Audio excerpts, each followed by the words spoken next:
adalah menulis teks narasi cerpen.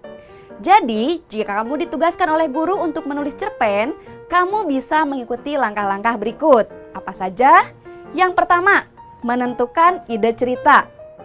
Nah, ide ini dapat bersumber dari apa saja? Yang pertama, bisa bersumber dari pengalaman pribadi. Jadi, jika kamu mengalami suatu masalah atau mengalami suatu kejadian, itu bisa diangkat menjadi sebuah ide cerita.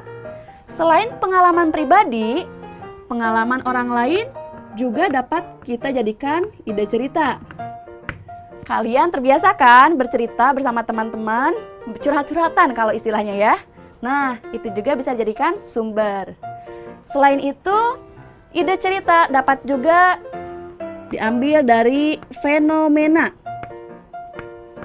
atau peristiwa yang kita lihat. Kita melihat suatu kejadian nih, apapun itu, bisa kita angkat menjadi ide cerita cerpen. Selain itu, bisa juga bersumber dari hayalan. Jadi benar-benar tokohnya itu tokoh hayalan, kemudian peristiwanya peristiwa hayalan juga, itu boleh. Nah, kalau kamu sudah menentukan ide cerita, langkah yang kedua, kalian harus membuat kerangka karangan. Dalam membuat kerangka karangan, kalian harus menyesuaikan dengan struktur teks narasi cerpen. Sesuaikan dengan strukturnya. Misalnya, kalian menentukan bagaimana peristiwa awalnya. Terus, apa sih yang akan dimunculkan sebagai konflik? Nah, penampilan masalahnya akan seperti apa? Dan ingat, setelah ada masalah, kalian juga harus menentukan, betul sekali, penyelesaian.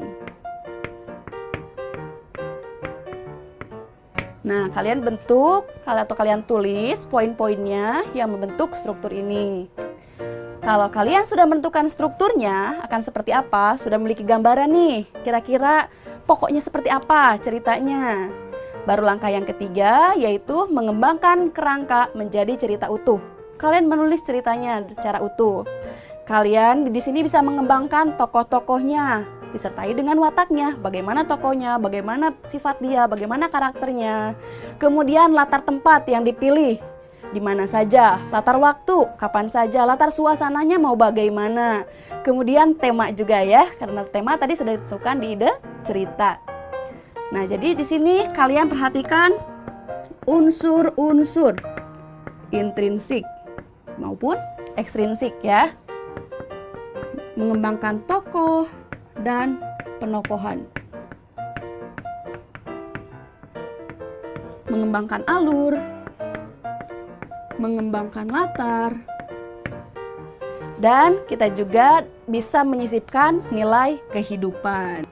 Nah, kita tulis sampai selesai. Kalau sudah selesai karangan kalian buat, langkah berikutnya adalah memberi judul pada karangan. Dalam pemberian judul, itu buatlah judul yang menarik. Judul yang menarik akan membuat calon pembaca tertarik atau penasaran dengan cerita yang kita tulis. Nah, sekarang sudah lengkap kan teks atau karangan narasinya disertai dengan judul. Langkah terakhir adalah memeriksa kembali dan memperbaiki. Kalian baca kembali, kalian lihat lagi apakah ada yang kurang, atau misalnya ada yang salah, atau malah ada bagian yang ingin kalian hilangkan. Atau misalnya nih, pada bagian tertentu ada dialog yang kurang, sehingga ceritanya kurang berhubungan. Nah, sebab akibatnya kurang terlihat, bisa kalian tambahkan. Nah, jadi itu langkah yang terakhir, memeriksa kembali dan memperbaiki.